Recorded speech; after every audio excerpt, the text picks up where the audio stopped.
Hello, everyone. You're in the office with Joseph Skoda. Sure, I wish the background was my office right now. I'm actually using a green screen, a little virtual, and I can mix it up with different backgrounds. It's a lot of fun to play around with different things and have a different perspective on life. In fact, the last several days, I live near Pismo Beach, California. We've had lots and lots of rain. In some areas, almost 2 feet of rain. Crazy. We need it, of course. We don't get a lot of rain. But we live in an area after the rain, we will get the mudslides and all these other issues going on. But at least we will not get fires for a while. And that's a good thing. See the shirt I'm wearing?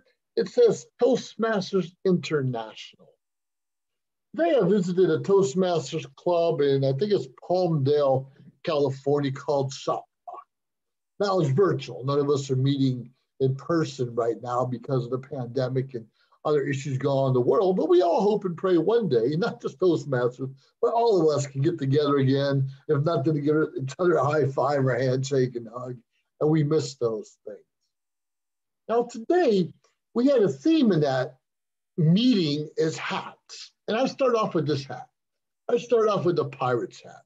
See, I'm the District Director, District 33 Director of Toastmasters, roughly 140 plus clubs, almost 3,000 members. It's a big deal. And I always wear a hat to kind of stand out. It's not authority, just to kind of stand out. And Toastmasters teaches communication and leadership skills. Now, a lot of us, we know how to talk, but how many of us, not just us, we hear politicians and teachers and other prominent people often, so this, and. A lot of us do those things because we're not taught differently, or we don't even realize that we're often thinking about what to say next. And that's what I love about this organization, because we're working on communication, but we're also working on leadership skills. See, I'm not only the district director, I'm also president of one club and the treasurer of another. And it's pretty exciting because we're learning different skills. At every meeting, we rotate. You could be the Toastmaster today, MC in the meeting. You can run a table topic session. You can be an evaluator. You can be a speaker. You can be a timer. So many different parts. And we rotate every week. And that helps us develop certain leadership skills. Now, today during our table topic session, really exciting. That's impromptu. Our Toastmaster, our table topics master, will call out someone, ask a question to call out someone. So you have to learn how to think on your feet for 1 to 2 minutes. And when they called me up, they asked me not about a Pirates hat, they asked me about a Stetson, because it was a hat meeting. Now, this is not a Stetson, but it's similar, a cowboy hat. And they asked me, so you're wearing the Stetson and going down the street at whatever it was, 1800 something. It says, so what do you want people to think about you, or what would you say? And I thought about it, starting off with my Pirates cap. I said this, the cowboy hat and the pirate hat is almost the same kind of thing, because it shows authority. It shows you know what you're talking about. It shows that you've got it going on and no one should question you. But going back to the other hats, the same kind of deal. But I also mentioned that often we're more respected the less we say. Most of my life, I did not talk a lot outside of my group of friends or coworkers. Of course not. Why would I? Today, you can barely shut me up. But the point is, we have to be confident speaking for 1 to 2 minutes or 30 to 40 minutes at any given time. And this organization helps us do those kinds of things. So I talked about authority going on. People can respect me, get out of my way, and show me, I don't know, the key to the city. Not necessarily like that. But the bottom line is, I'd also mention this. Sometimes people respect us a little bit better the less we say, the less we talk. Just the opposite of a Toastmaster. So, people think you're smart until you talk, and then that takes away all of that. They say, oh, wow, I guess you really can't talk. You are a bumbling idiot. You heard me say, Absolutely. That's something we try to work on and not do much anymore. So I wear hats quite frequently when I'm doing in the office or Toastmasters meetings or a lot of different areas. I'm also a veteran and I wear the appropriate hats or cover depending on the meeting I'm involved with at that time. And what was exciting about this is I get to showcase different things that we do because Toastmasters wears a lot of different hats. And that's one thing I was mentioning. Sure, maybe authority, maybe the pirate and captain of your own ship. But the point is the different roles each and every week in our meetings helps us develop certain skills that maybe we thought we had, or maybe we thought we didn't need, or maybe we thought, well, we would never achieve. Whatever it is, if we're constantly working on an educational goal, if we're constantly working on bettering ourselves, if we're constantly stepping out of our comfort zone to grow, hat or no hat, we accomplish so much more in our life. And we need to continuously do that. Now, today we had a couple speakers in the club that we're involved in. And one of the ladies actually competing in a contest, I believe, she's a grandmother, recently retired. And she talked about now she gets to, I don't know, we call babysit, gets to watch her grandkids grow up and go to school while the parents are working.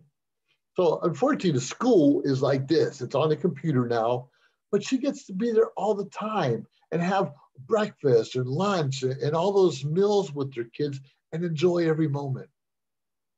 See, too many of us are, I don't know, angry, upset, disappointed. We don't want our family around. We claustrophobic, whatever it is, because we're used to our routine. I usually have 4 to 6 cups of coffee every morning, and that's part of my routine. But I can still do that in front of a screen, in front of a camera.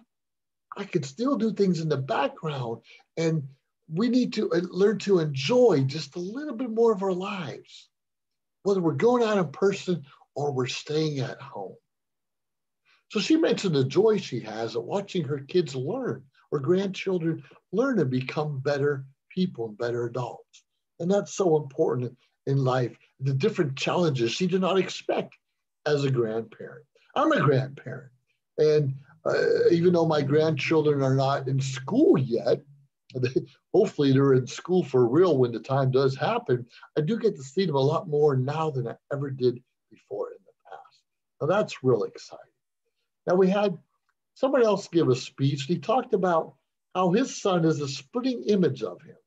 It looked alike. If you could see the father as a teenager look just like his son, they look exactly alike. And sometimes the son, you mentioned his son looked at a picture, probably a 6 or 7 year old, fishing. He said, I remember fishing. And dad's like, no, that's me. That's not you. But they look so much alike at the different ages. But then he mentioned, I wear a size 10, but my son wears a size 13. And he mentioned, well, his feet take after his wife's side of the family, his mother's side of the family. Kind of made fun of it. And it's exciting because we have to realize we are a product of both parents, regardless of when we look more alike, and a product of our environment. Make sure you bring your children up in the best environment that you can. The best environment that you can, because we want them to be bigger and smarter than we are. We want to grow up and learn just a little bit more. I want to have a little more brains up here. And sometimes not talking so much is a good thing. Now, one of the other ladies that did the table topics, and like I said, I wore the pirate hat. Then they told me to put a cowboy hat. They didn't tell me to, I just did. But somebody else says, okay, then you're out here, you're in Mexico, you're wearing a sombrero. What are you thinking? What are you doing? So I just happen to have a couple genuine sombreros. And I grabbed this out of my closet, which was great because I wear hats on a regular basis. Not this one so much. It's probably been a couple of years now. But what was exciting is they said, okay, you're here in Mexico wearing the sombrero. What are you doing? Where are you at? And actually, this fits in almost perfectly with the background here. And I spent a lot of time in Mexico, Cancun, Guadalajara, different areas along the beach, Ensenada. And it's always fun. So what are you thinking? What are you worried about? Quite frankly, you have to have a pretty strong head to wear a sombrero like this because they are quite heavy and quite expensive.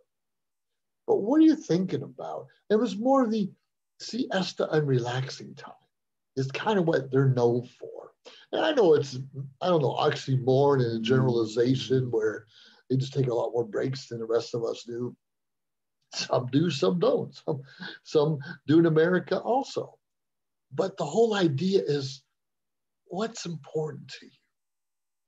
That one woman mentioned watching her grandchildren grow up and study in school and how she can participate and help and create memories with those grandkids they'll never forget. And the other guy talked about, my son's a split image of me, except for the feet, of course. Thanks out there's mom there. And the memories they're developing and watching him grow up where the dad was once upon a time. And I talked a little bit about leadership because Toastmasters develops leaders one at a time. That's my mission in District 33. We create leaders one at a time. How are we doing that? In the world we live in, we need leaders. Hey, we need Indians too. We need followers or people doing the work. We do not need hundreds or millions of decision makers. But you can lead your own shop. You can lead a group of two, even if you're the one driving on a highway, making sure you get to the right point in time.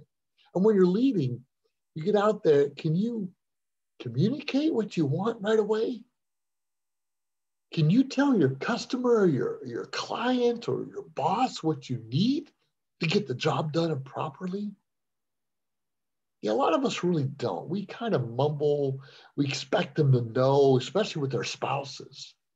We just assume they know what we're talking about. And over several years, we often do, but going through that early 2-3 years of a relationship can be really suffering if you do not learn how to communicate. Now, I'm not telling you to become a Toastmaster, but I'm encouraging you to sign up for some organization that's going to help you grow. You might have the job of your dreams right now, making good money and possibly traveling and just have the best people you're working with. Good on you. A lot of us don't have all that going on, and we have to work just a little bit harder. But even if you love your job and life is perfect, stretch yourself. Get out of that comfort zone and learn a new skill.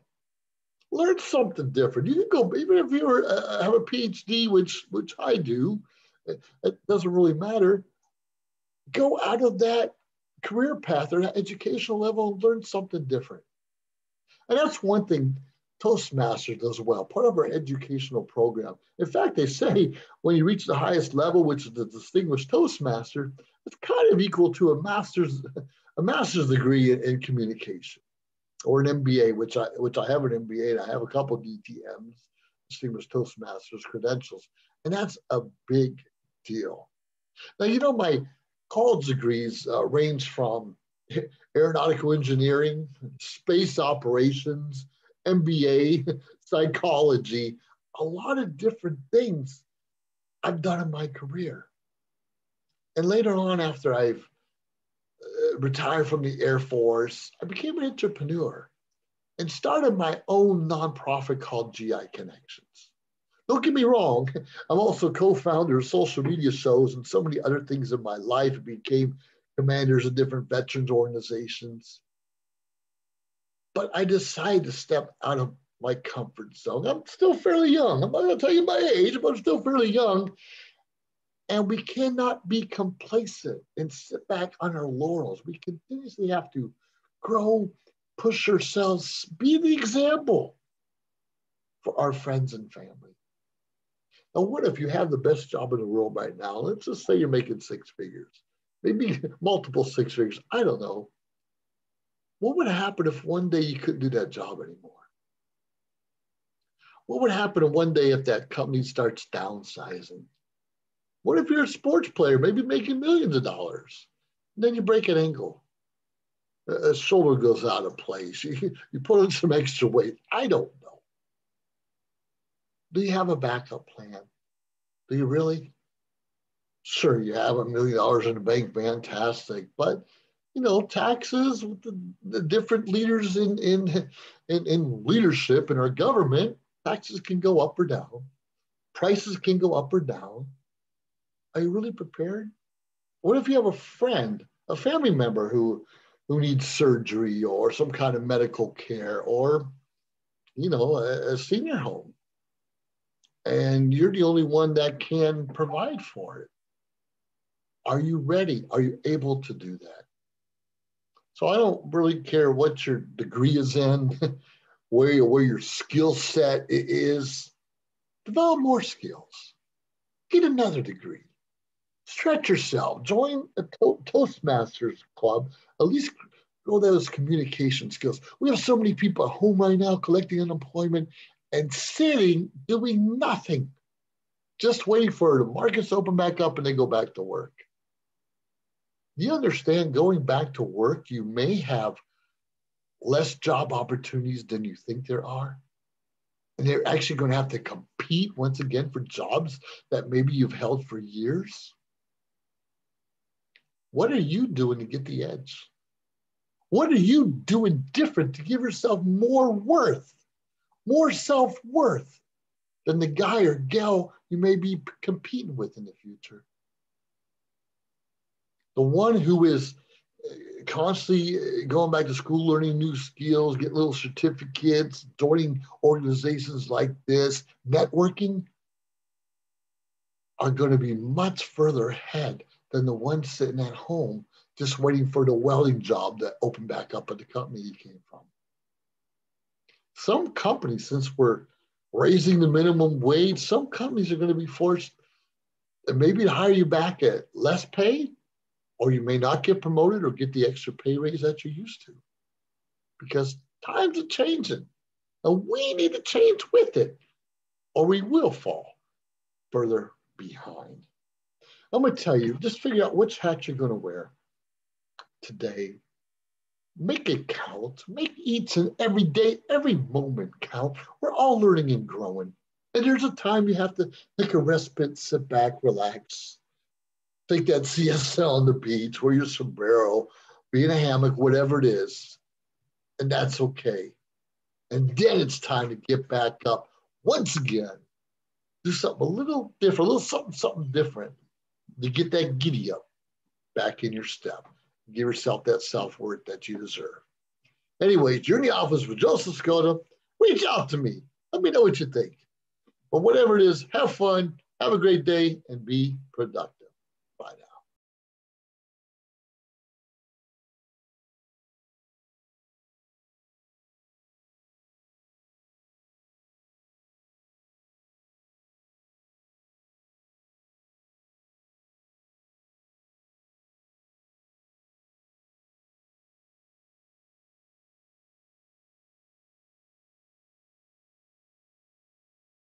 John is an employee at one of the most famous firms in the city of New York, so his job is very hectic, and he realized that it is necessary for him to go and finally take a vacation.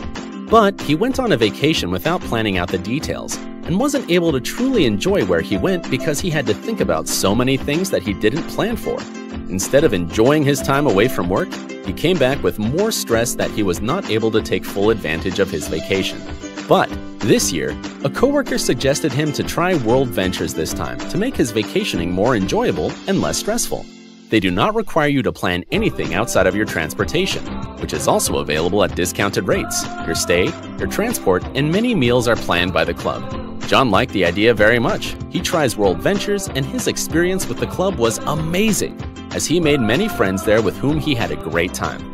John recommends that everyone should try this club, as they are the best in business. See how the VIP-vacation-club.com can give you the right experience without all the hassle. Enjoy the VIP experience that only World Ventures provide. We've reached the age of live streaming on social media shows. You may ask, we're already ahead of the curve, so why do you need to advertise with us? Well, only 8% of the businesses in the US are using digital advertising to grow their business. That's 2 percentage points short of reaching critical mass, which will lead to faster results. We have 20 plus shows with a reach of over 80,000. We'll give you commercial ads, website link, and connections to nonprofit organizations. So get your brand ready for digital monetization, for we are looking for sponsors, which will bring more traffic to your business and ultimately mean more sales. So let's bring the world to you. Inquire now. Live streaming on social media is the best new way to interact and bond with your community. Do you love to encourage, motivate, and empower others, but you do not know how? Well, your opportunity starts with us on social media shows. We have 20 shows a week live streamed across the globe, with a reach of over 80,000 and growing. So you can host your own show, and you can be anything you want to be. So let's bring the community together, and let's bring the world to you. Join us now.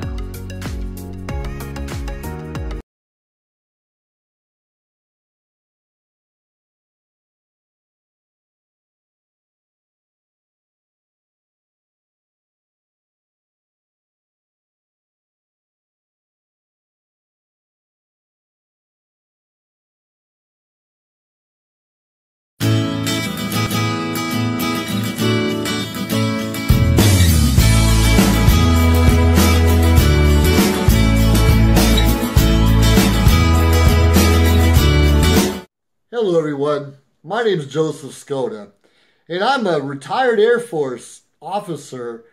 I did some wonderful things in my career, but my life started when I joined Toastmasters. And there's so many benefits, not just through public speaking, but we develop our leadership and communication skills, as well as have a lot of fun. Whether you're a professional, a homemaker, a teacher, whatever your career may be, it's a lot of fun. In the meantime, I want to introduce you to a good friend of mine, Dr. David Lohmann, who's been in Toastmasters a lot longer than I, and he has something to share with you. How you doing, Dave? Pretty good, Joseph. How are you doing? Good. I know I talk like a dork sometimes. That's part of my communication skills. But you've been involved with Toastmasters a lot longer. How long exactly? I don't know exactly, but I know it's been somewhere around 27 years. 27 years? Somewhere around there. I'm told you had hair back then. Is that true? I did have hair, and it had color in it, too. Had color, too? I could even part it. It was a full head of hair. Oh, boy. I hope someday I could keep my hair. Well, the irony is back then my hair would look nice. Now I'm bald, and every day's still a bad hair day. I don't know what to do. Still a bad hair day.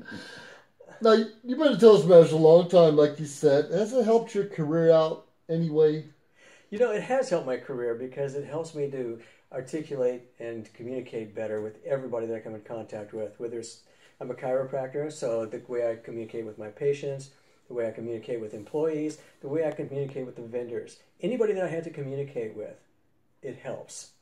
But the thing is, it's given me more confidence as well. And so it's not just a speaking ability that happens. It gives you a lot more confidence that you walk into almost any situation and you know you're not going to get caught not knowing what to say. Well, it's a good thing because, as we both know, you don't just have a prepared speech, but you also have that informal, impromptu, is what I think you were talking about, called table topics. That's right. Tell us some of your experience with table topics and how does it go? Well, table topics is one of those things to where somebody asks you a question and you have to stand up and right there talk for 1 to 2 minutes off the top of your head. And you got to make sense. You got to say something that's intelligent. That's tricky. And I remember when I first started Toastmasters, table topics was the scariest thing that I had going.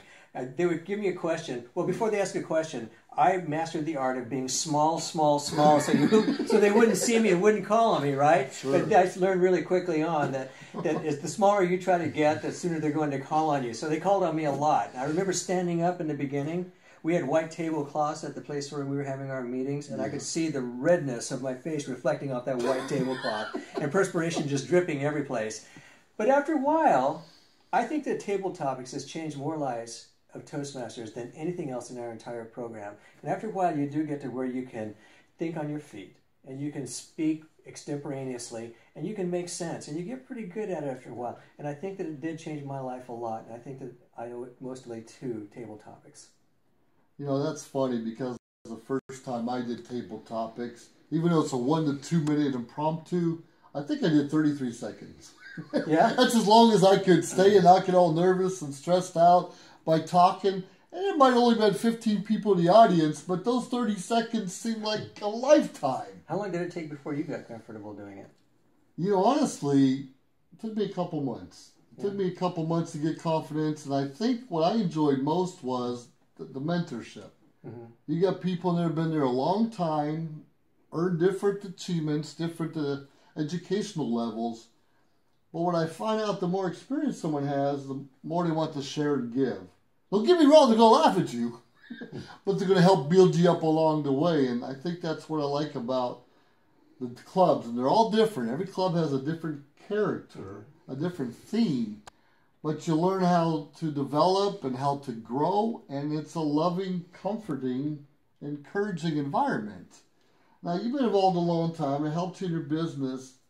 Why are you still Toastmaster today? I'm still Toastmasters today because every time that I master a certain part of Toastmasters, I find out that there's more involved in the program. There's more areas where I can grow. So the big question is, where do I want to grow in my life? Because Toastmasters is actually a self-help organization, a self-development organization. This is something to where your people skills, your business skills, your communication skills, leadership skills, anything that you want to do to make yourself better is in the program. And once you know what it is you want to achieve, then you can ask that question, what do I have to do and what do I have to learn? And what you'll find is, through the program, it's all there. So no matter how long you're in Toastmasters, you're still going to be challenged. You just have to figure out, where do you want to be challenged next? You know, that's a good point, because many of us join programs or organizations, but we don't give it our all, or we don't follow the program, like you said. Too many of us, after we've given 4 or 5 speeches, we think we know it all. We think there's nothing else to learn. I think someone mentioned not too long ago, I think you heard the speech also, he reached the high educational levels, but when he was asked to mentor or coach someone, the whole world opened up in a different way. What do you know about mentoring and coaching others? Well, I think it reminds me back when I was in college. I was taking this class. It was a really hard class. It was organic chemistry. And some of you out there know what organic chemistry is. It is a beast of a class. And so I took the first semester of it. And so the next semester they said, well, can you mentor somebody? And so I was tutoring other students that were going through their first semester. Yeah. And I was in my second one, and I was just lost. But I found that through teaching, I learned the subject better. And through teaching somebody else how to be a better Toastmaster, you become a better Toastmaster. Right. So the big thing, again, is getting back to that last question I asked, is what do you want to learn? So when you are mentoring somebody, you have to find out what their goals are, what they're trying to achieve, which direction do they want to move, and then you help them get there. It's just like any other consulting position. But by doing that, all of your skills that you've been learning in Toastmasters, they start to come together for you. And that way you become a better Toastmaster, a better speaker, a better leader. Everything that's in the program that you want to be, you become better through helping somebody else. So as a mentor, it's very good that way. As a mentee, if you're the one being mentored, it gives you somebody that you know that you're not going to have to go out there and just get your face bloodied all by yourself standing in front of a group. You get to have somebody that's going to actually help you learn all the steps so that when you go there to give your speech or to do your evaluation for the first time or to be the Toastmaster for the first time, you got somebody there that helped you go through the paces so you know what to do when you get there, and so it's not so scary and you do a better job. That's rather interesting. Believe it or not, I took orbital mechanics when I first moved to California. What is a guy learning engineering doing a Toastmasters? Because I developed self-confidence over time and speaking in front of 10 or 15 people. Now I've seen you, and myself included, speak in front of hundreds of people that I personally could not have done 10 years ago. I could have done it 5 years ago, effectively. Mm-hmm. So I think through this organization we're involved in, we become more effective communicators. And not just communicators, but in our leadership. Because as you know, we have different tracks. Can you talk just briefly about the 2 different tracks in Toastmasters? Well, we got the communication track, and that is basically learning how to become a better speaker. When you first join Toastmasters, you get a manual that gives you your first 10 speech projects. And the first one is very simple. It's called an icebreaker. You just get up and you tell a story about yourself. It lasts about 5 minutes. After that, you have other projects that teach you how to do things like use your voice, use your gestures, how to put your speech together, a lot of different things, but each lesson is there, and with your mentor, you're going to do very well. And then after you do that, you get to go up to other levels of achievement. We call them educational levels, and you get different manuals that will teach you how to become a better speaker in all these different areas. So all of that is in the communication side. The other side is called the leadership side. And that's where the first thing that you learn how to do is control a meeting. Then you learn how to control a club. Then you learn how to control an event. And this is all over time. And all of this time, it gets where you get to learn how to control or be the leader of a group of clubs. And so it gets to where it teaches you all these leadership step by step, so that when you get up there to where you got your third, fourth level and all of this stuff, you can pretty much go into any situation, feel comfortable leading that situation. So you got both sides. You got the communication and the leadership side, and both are just as important. One is important as the other. So some people actually join Toastmasters just for the leadership, and the leadership opportunities are amazing. And for those people that want to learn the leadership, you also get to learn to speak. It's a win-win situation, whether you want it to be or not. You know, that's a good point about the leadership. You didn't mention it, but briefly... By the way, before that line came from my friend Chris DeCalabas. So Chris, if you see this, I gave you credit. All right, Chris. But we learn how to time each other during the speeches to make sure we stay on a schedule. Because I notice we've all been in those boring briefings, and some people don't know how to shut up. I think we all have friends like that. That's true. So at least to our organization, we know our basic speeches are only 5 to 7 minutes. Introduction, conclusion, usually 3 main points. Occasionally we have longer speeches, but I think the timing and the grammarian part. Tell us a little bit about the grammarian part. I don't know many two things about that. The big thing that everybody hears about is the ahs and ums. We have the ah counter. Right. And so what happens is people will use little... They practice these little bad things in speech, and they don't know they're even doing it. They say so, but, run-on sentences, the and. So what we do is we make sure that everybody has the chance to be the grammarian or the ah counter and find the lapses in grammaria, the lapses in grammar, and also the places where we use the ahs, the ums, the run-on sentences, and all of these things. And we point those things out, but we do it in a very loving way. We don't just go up there and say, you said 17 ahs, you're out.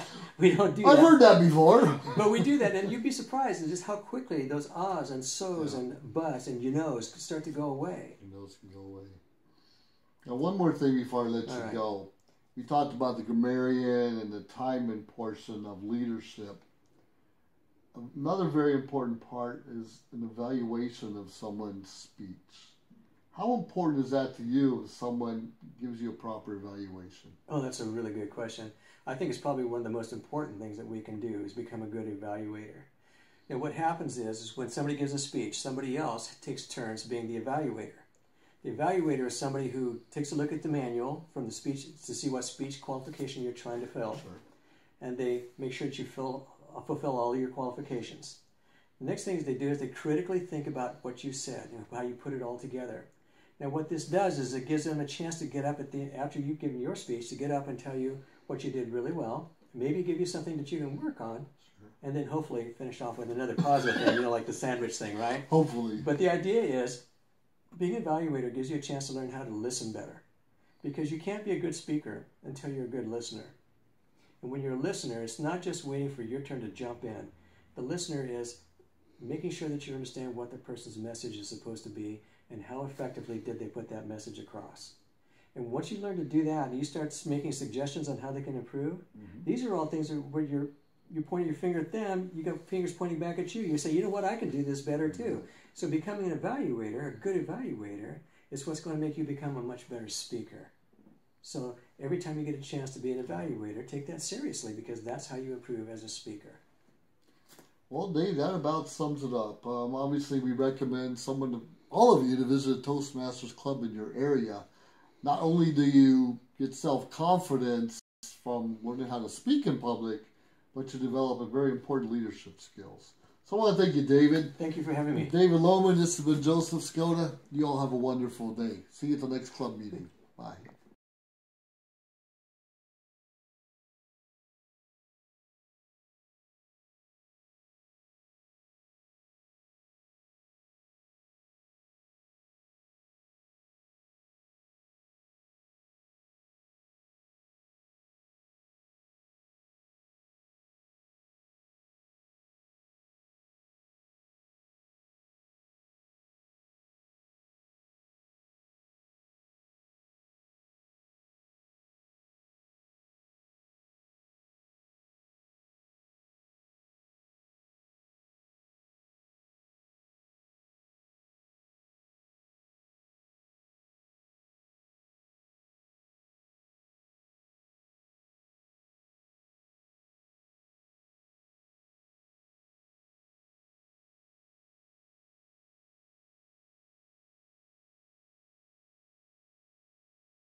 If you liked our show, please subscribe to our YouTube channel or find us on any social media platform, Instagram, of course, Facebook. Like, subscribe, share. We appreciate it. Let us know your thoughts and join our team. Anyways, we appreciate you staying tuned week after week, day after day, because we continuously build up our network to bring to you what you're asking for. Have a great day.